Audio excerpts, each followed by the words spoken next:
is a vibe. Any party is love. I have life. What you kind? Bring the eyes and tell me if you wanna jump with me. Hey, hey. Somebody say this is how we live forever. Hey, hey. Hands in the air. Trust me, we can go forever. Get on. All if we speak as boss. Get on. All if we feet have thoughts. Get on. We go refill these cups. Get on. I feel it's how many hands them going up? I'll jump in with the truck. Just so the party on the up. WEFM, the clean, fresh sound.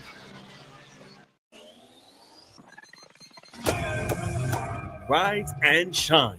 Let's get ready to take on the day. Activated Mornings on WEFM 99.9 is on now.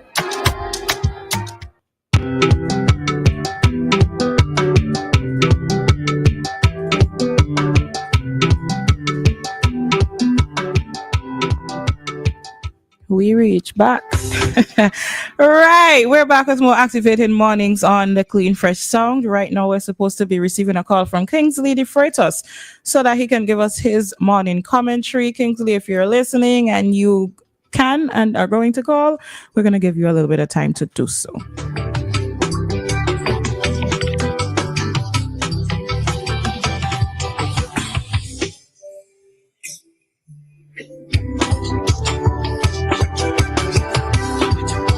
Okay, usually Kingsley would have given us a call already, so I am guessing that means he is unable to give us a call at this moment.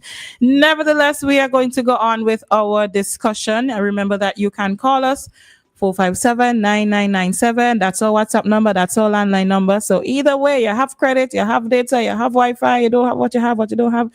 Either way, you can still give us a call. You can also send us a text message on WhatsApp using that same number if you're not in the mood to talk. All righty then. So we are going to... All right, see, we're getting a call, so we're going to take the call. Hi, good morning. Good morning. A disclaimer here. I am not Kingsley. I won't say anything else. You could still tell him morning, you know. I have to get that one in. Well, yeah, good morning, everybody. You know, you learn whatever. I sometimes get very disturbed, you know, because I love social media. I mean, I've been involved in talk radio since way back in the days of a gentleman named Cameron King. I don't know if you guys ever heard of him. He used to be with Webs, and then he was with the government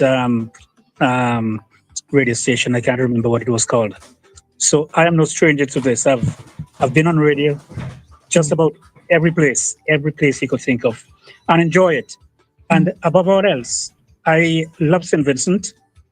I deliberately sent you that picture this morning of my flags I just put up. I fly those flags every day, and they're a conversation piece. And anybody that threatens the well-being of St. Vincent.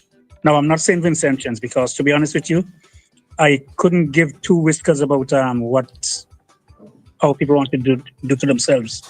But if you, in any way, any shape, tarnish my land that gave me birth, I will defend St. Vincent to the hilt. You know, in the 50 years, you're wondering where on earth is he going with this? In the 50 years I've been in Bermuda, I came across two very, very undesirable, obnoxious scum. Only two. In 50 years, believe it or not. And would you believe they had the gall to threaten me? One guy told me, I am Ralph Gonzalez, Eyes and A's in Bermuda. You better watch yourself. Well, I don't know what happened to him, but he's no longer here. I didn't do anything, I didn't do anything. So I just want to caution my fellow Vincentians, because I was very, very, very disturbed at the behavior of that Vincentian who wanted to board the plane. And he had the audacity to say the pilot didn't pay his fare, so he can't prevent him from riding the plane. Why do we have to act up like this overseas?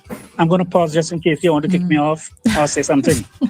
Captain, that's all that comes to my head when I was listening to it. But remember too, he was intoxicated as well, so When persons are intoxicated, they're liable to do just about any and anything. So it's not an excuse. It's not an excuse, but it is. Could I ask a question, Roleza? Go ahead.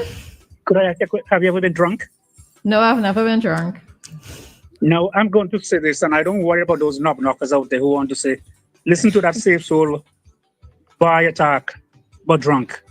I used to be an alcoholic, and it's not something I'm proud of. And I know what it is. Even under the influence, you know what you're doing. I remember guys used to say, I'm going to get that drink of rum, and I'm going to go down there and I'm going to beat him up. So you know what you're going to do. It's just that when you drink alcohol, you don't care. You just do it anyway. You just do it. You know, a crazy thing we used to do, and please, if any of my old childhood friends remember this, when we go out, Christian boy, go out weekends and get drunk, we used to try to pee in the center, in the road, like walking in the night, and try to pee a straight line as you walk in the road. You know what you do, but you don't care. For fun? Yes, for fun, you don't care. So anybody at all, alcohol as an excuse to doing something. Alcohol is just a crutch. You get drunk, you go home and you beat up your wife because you can't do it when you're sober. So please don't use that as an excuse. And for all you lovely people who come to Bermuda, I see 2 massive cruise ships out there, quite a number of Vincentians sail on them. And so far, I don't think I've encountered a problem with any of the crew members coming here because they know our laws. If you come to Bermuda and you break the law, profanity, keep the profanity out. Do not walk in the street and drink a beer or something like that because we have a very luxurious prison here. Seriously, it's very luxurious.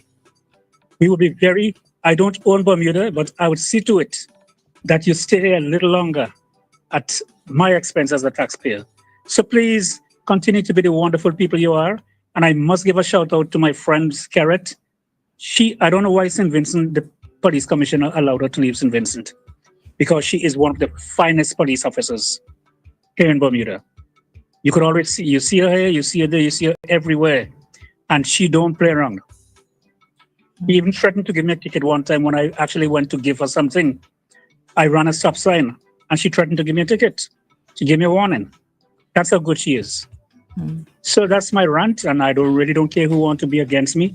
I love St. Vincent, and no Vincentian, please do not come to Bermuda and put my country in disrepute because I would be the very first one in line to see to it that would be your last act. Have a great day. Anita, I am home today, so feel free to call me anytime you want to. Be gone. Bye, Joshua. All right.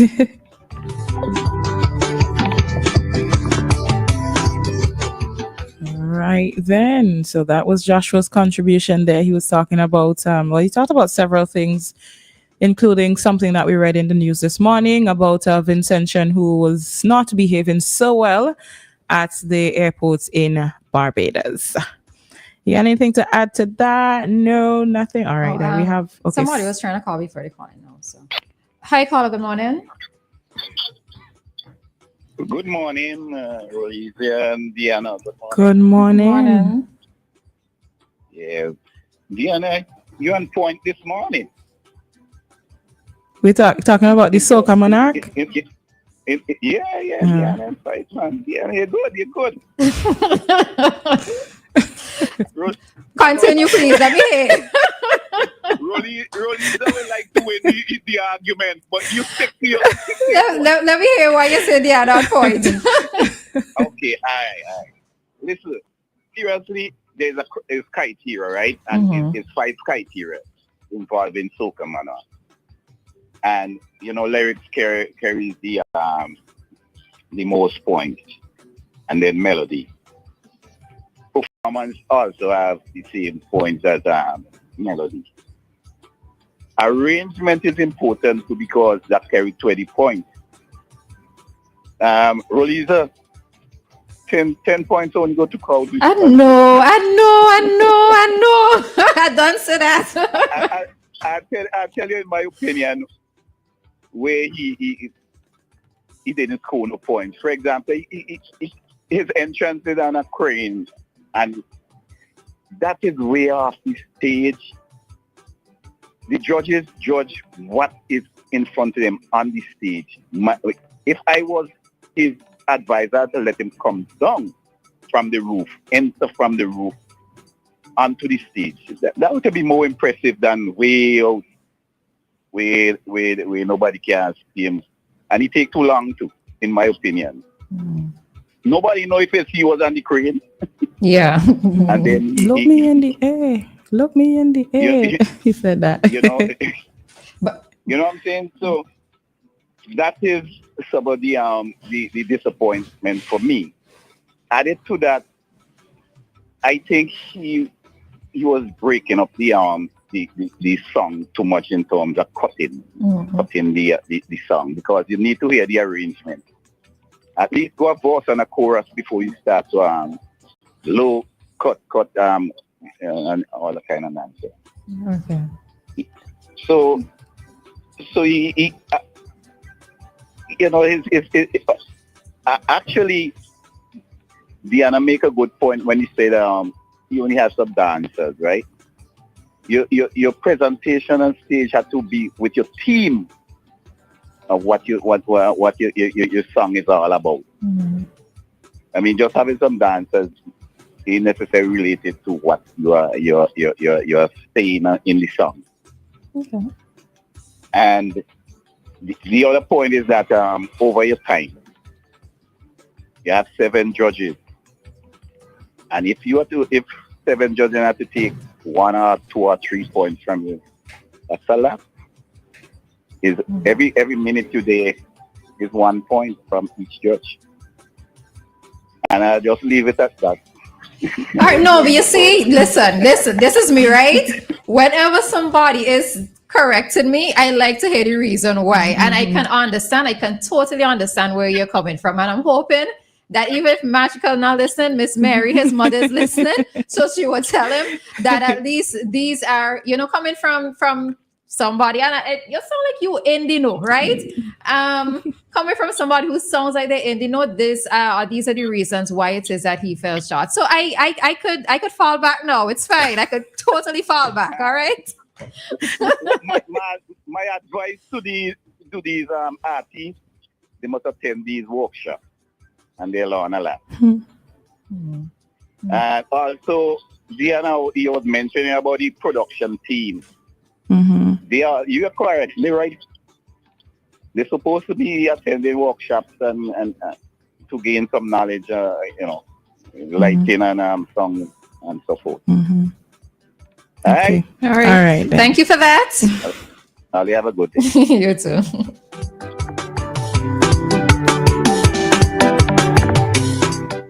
All right, then. So thank you to that caller for the contribution there. Remember that you can call us 457-9997 with whatever questions or comments that you have as well.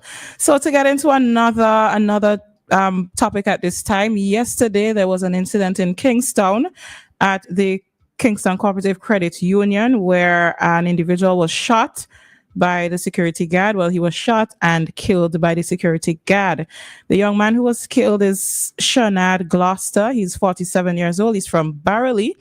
And according to the information, he was visiting the country. Now, the information that we've seen, heard, received, noted thus far claims that he was standing in a line at KCCU and he switched from one line to another line, and so him and the security guard got into an argument of sorts as to his changing of the lines.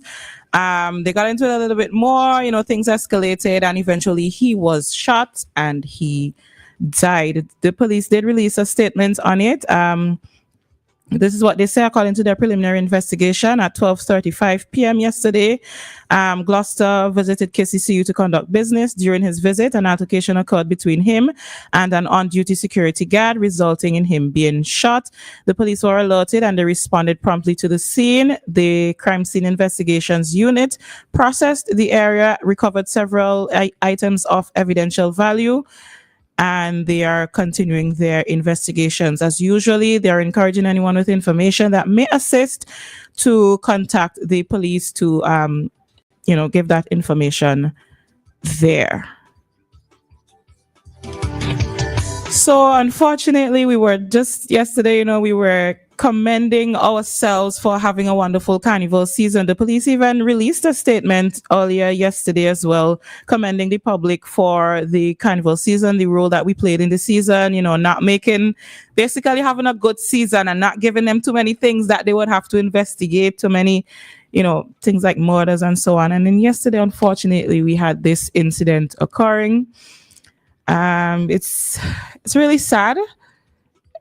Many persons express the opinion that they don't think that it should have ended like that. Something else could have been done to de-escalate the situation. But unfortunately, what's done is done, and we only hope that it could be a lesson to all of us going forward. And that's all right. So it is indeed quite unfortunate what happened yesterday. I noted that some persons were making the comment of why it is that the security guard was armed. But I think that some persons also need to realize that the KCCU, it is a financial institution.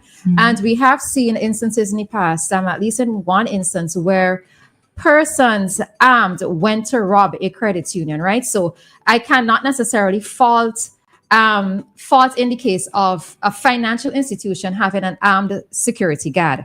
What it is that I am very much concerned about is how much training did this individual undergo? Did this person undergo training in terms of how to de-escalate situations, conflict resolution?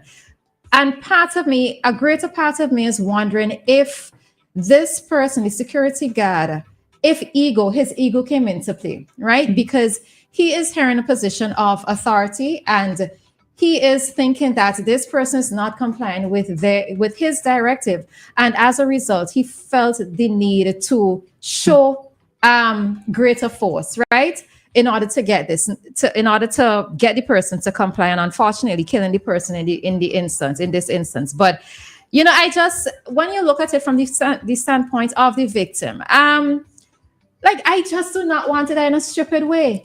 To me, to go into a finance institution just to conduct business, you and I getting into an altercation. As a result of that, I am dying. I am losing my life over this.